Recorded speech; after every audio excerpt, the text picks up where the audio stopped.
So let's continue with the questions that everyone is going to participate here. We will have the first question, and in order and Alex is going to go ahead with the first question, right?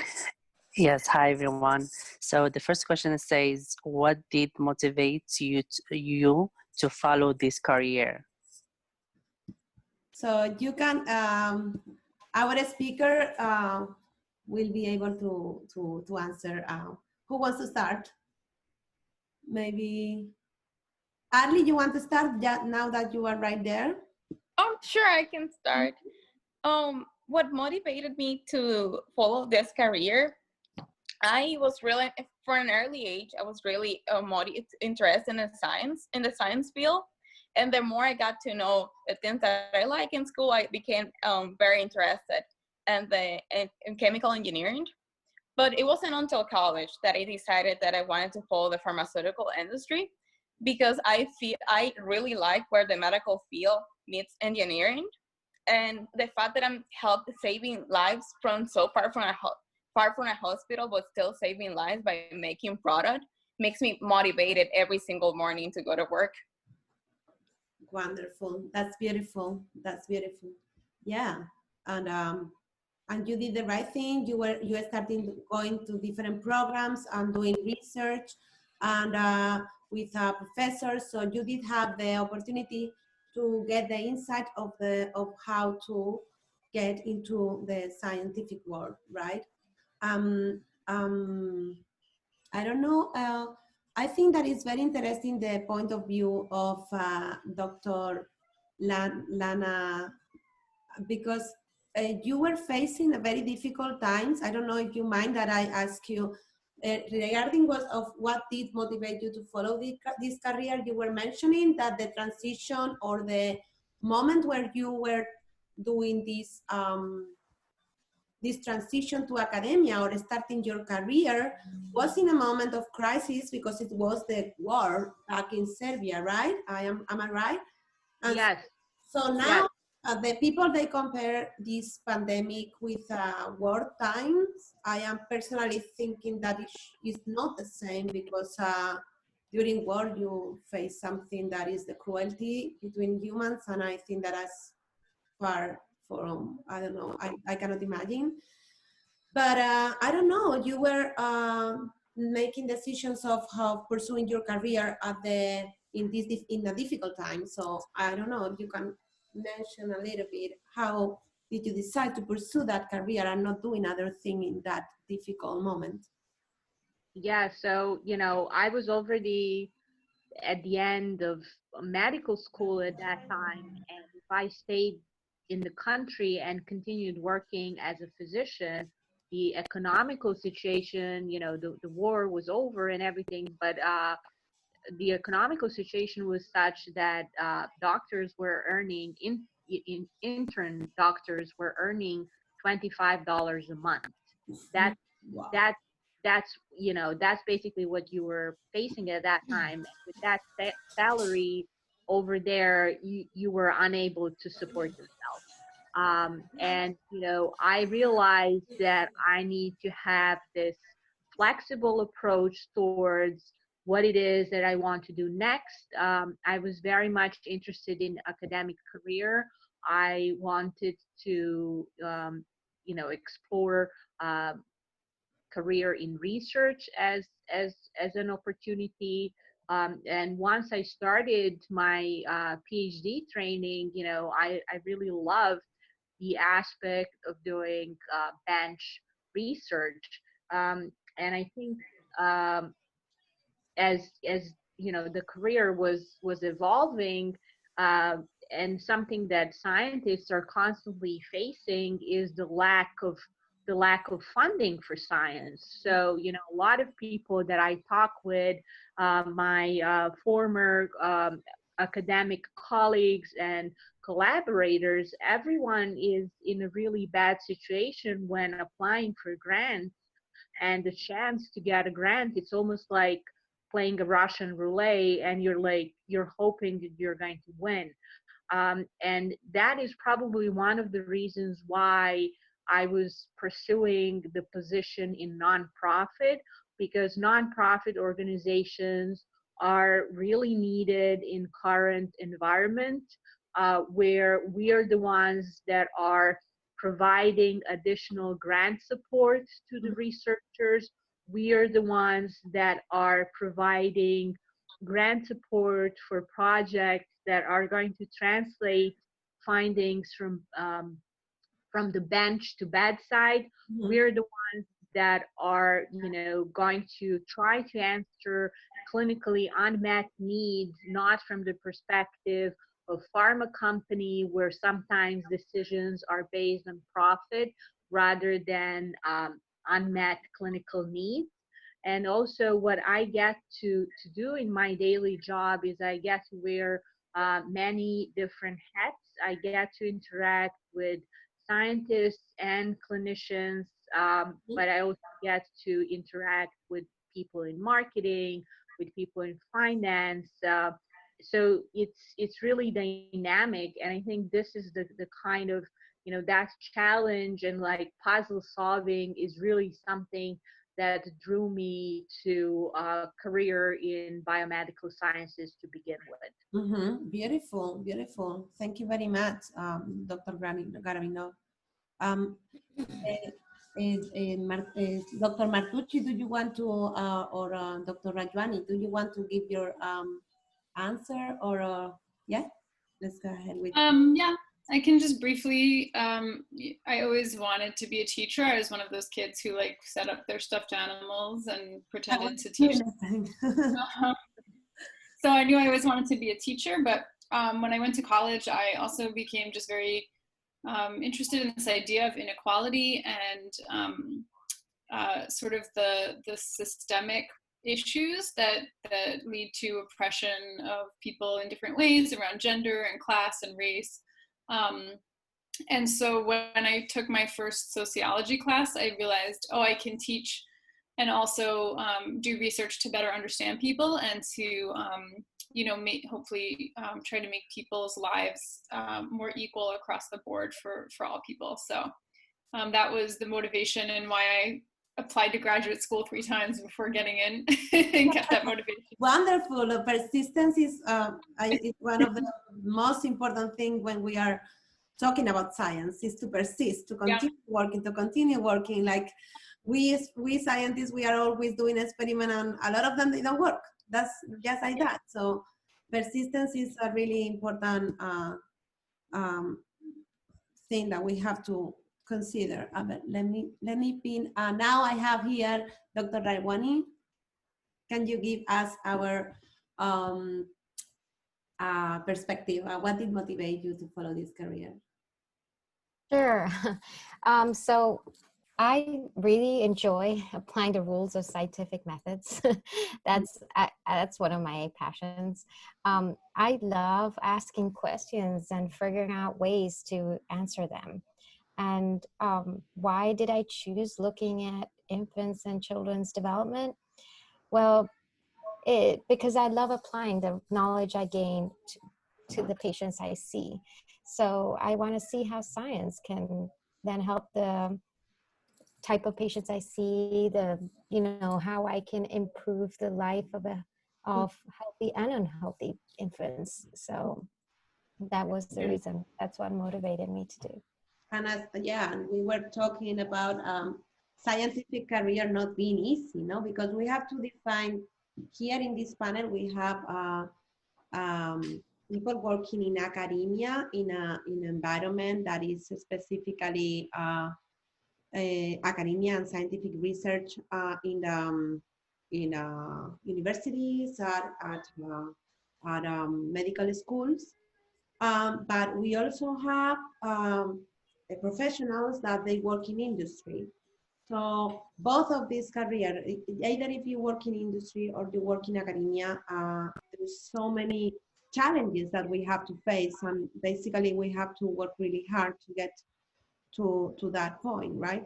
So let's go to the next question, and that is María Armijos' question. So Maria, I don't know if, there you go. Yes, I'm here. Hi.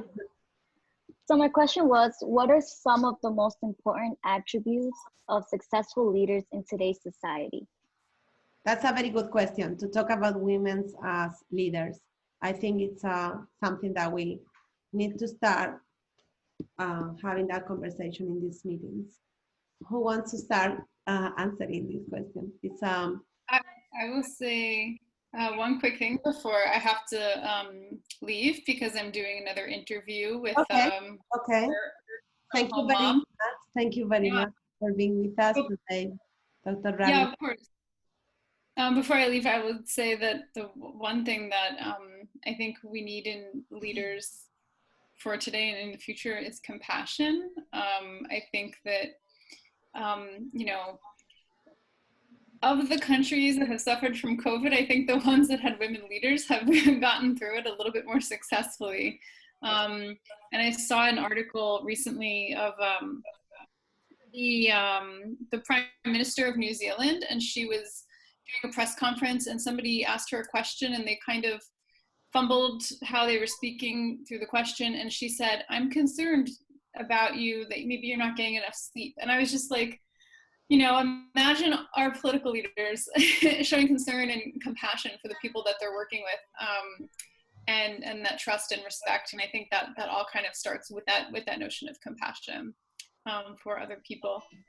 I'm going to add my email into the chat. And yes, you can add your email into your chat. I think that it was a very good point that you were mentioning, because I also read that one of these articles talking about female leaders in the world and definitely facing the situation with the crisis in a very successful way. And one of the things that they consider much better than the men or than the other leaders was taking advice from scientists. Yeah, taking advice from scientists. So if the scientists said the lockdown should happen right now, then they didn't even think about don't taking it seriously. They were following scientists' advice. So that's why I think that we women and we scientists, we have to move forward, right? A little bit, take a step forward to definitely change something step by step. Dear Sara Martucci, it's really wonderful. Your intervention was amazing. And I think that there are a lot of students that they can relate to this project that you are doing on mothers during the lockdown. And I really think that you were very inspirational for our students. So don't worry about the email. If you want to post it in the chat, you can do it. I also included your email in the presentation, so that we'll have it. Thank you very much. Thank you. Thank you. So who would like to apply to answer this question of leader? I next. Yes, tell me. So I agree, you know, with this comment that we definitely need compassionate leaders, that women are the ones that are naturally more compassionate leaders. I also believe that good leaders need to have vision. They need to be bold, but not aggressive. There are definitely different leadership styles. And for women that want to be successful leaders, I think what's still happening, even though we're in 21st century, that occasionally women fall into this trap when they reach these leadership positions, that they adopt the male-like behavior in these leadership positions. I think we need to work towards, you know, women being able to be women, and not essentially just adopting, you know, the male-like behavior. I think we still need to see that, because otherwise, you know, there are aspects of our current world that look like they were copycatted from Mad Men series. Definitely, thank you very much for that point, because it's really important to notice that we don't have to adopt anyone's stereotypes of male leadership. We just have to be a leader ourselves. And I think that there were comments that Elizabeth Diago mentioned when yesterday we were practicing for this presentation. Remember, I was with Professor Rachwani, and we were in this chat, and she was mentioning actually that one thing that happens with leaders is that one of the situations that will help leaders, or that one of the attributes that are needed for the leaderships is having the ability to putting people together, and having the ability of gathering people together and make them and get the best out of them. And that's something that our former researcher giving the speech, the presentation on coronavirus was mentioning regarding to these wonderful questions from our students. So one of the things is that that they have the ability to get the best out of the people, and at the same time, based on, well, I don't want to talk about my experience, but I think that we have to be able to believe in ourselves somehow, and also the others, I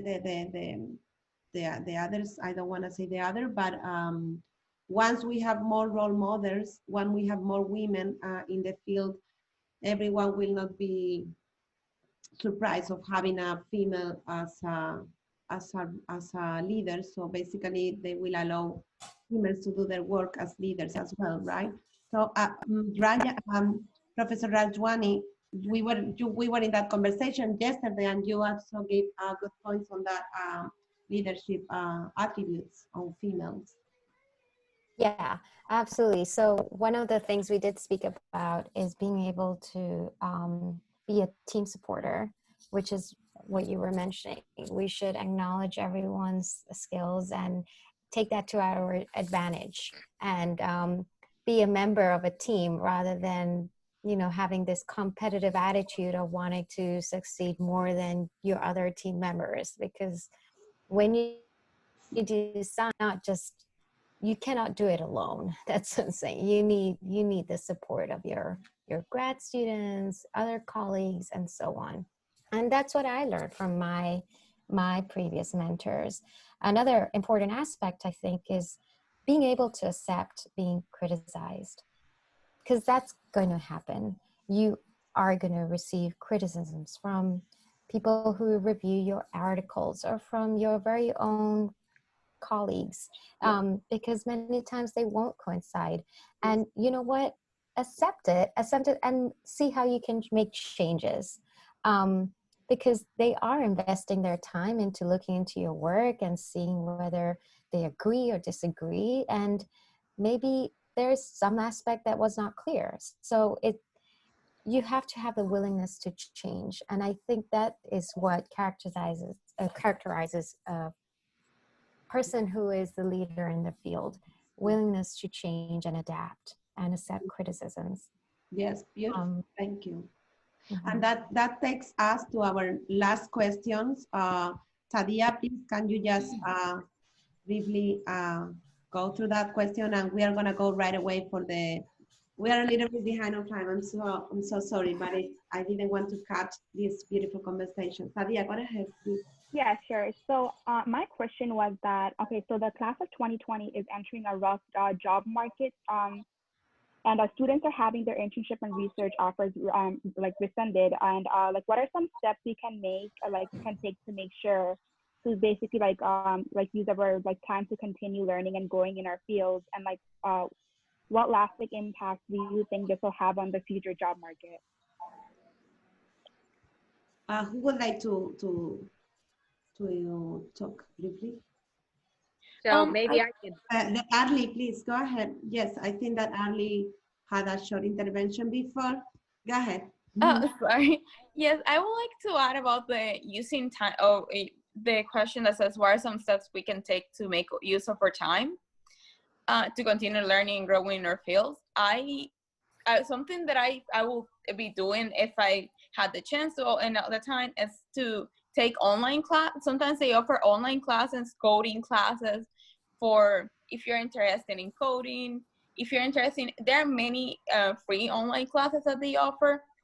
I know it's really hard to hear that your internship or research offer has been canceled due to this pandemic, but you can use of your time taking online classes that are being offered for free and preparing yourself for what's next.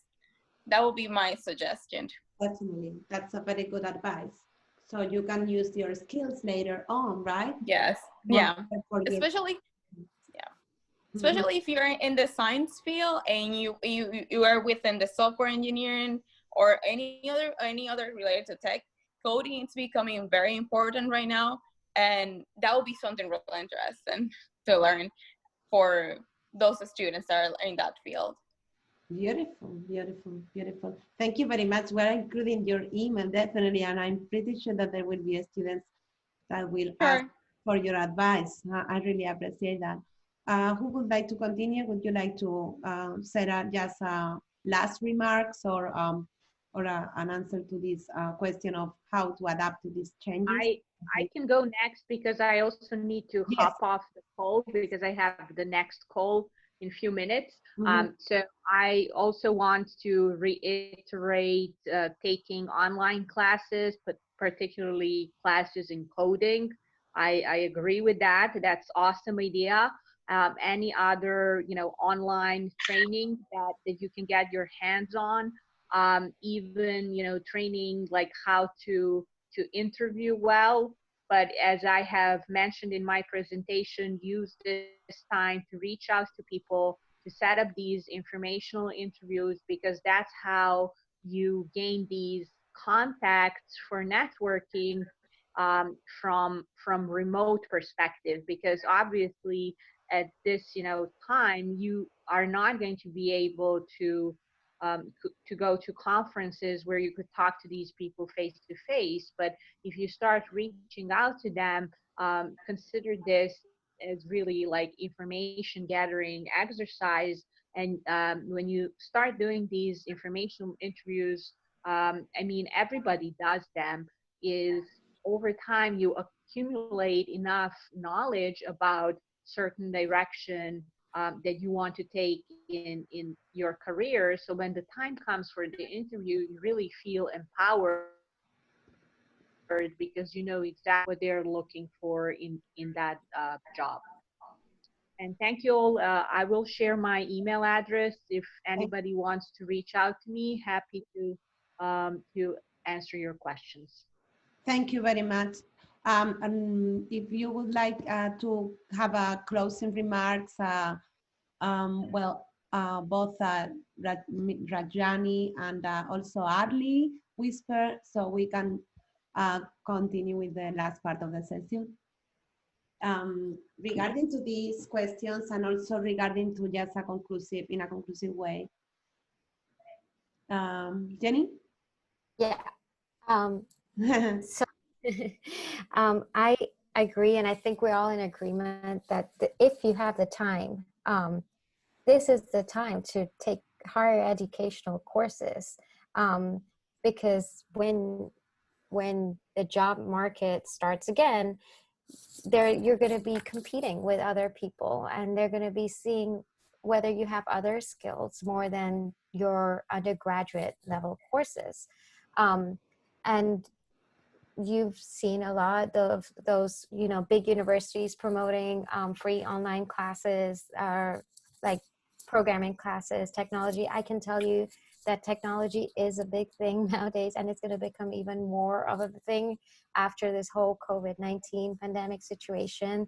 They're wanting to see that you have advanced skills in any sort of technology related skill action. So I would encourage you to if you have the time, of course, to enroll into these classes. And PIs, principal investigators, are at home. They're not going anywhere. So maybe it's your time to reach out to them and see if you're able to help somehow remotely, because it's not, in academia, it's not only about collecting data. It's also about analyzing them and processing them, which can be done at home. So they might be needing your help. So definitely seek out, because as PIs, we don't really know who's out there and who wants a research opportunities given the situation. We all feel you're all undergoing a highly stressed situation. But if you have the time and you have the ability to take on some research load or take on another class, reach out to all the PIs you know. Wonderful, wonderful. Really good advice. Really, really good advice that you gave. And also, I just wanted to ask specifically our former student, Arly, if you don't mind, a personal, Sure. a question from my end. So basically, we have been receiving the information from our speakers and even yourself saying, reach out, seek for information, ask. So find out what is out there in your field of interest and go for it and send emails. But I wanted to mention, did you get your emails review from a professor? Because I want to mention that when you send a professional email, you need to have a proper information in it. You cannot say, I mean, I am just saying because I received one time an email from a student say, hey, prof. And I just said to the student, that's not the way to send a professional email. And he just didn't know. He thought that he was doing it with bad intention. So would you have any advice to these students that they are applying for position if they have, I don't know, did you get any support for doing that? Something that I would recommend, I never asked a professor to, it never came to my mind to ask a professor to review emails I was gonna send to future employers, but I did ask friends to review my emails, to check for spelling, to check that I didn't make any mistakes, and also make sure that your resume is proofread by someone who is an expert in resume. I think Hostos has a really nice center where they will help you with your resume.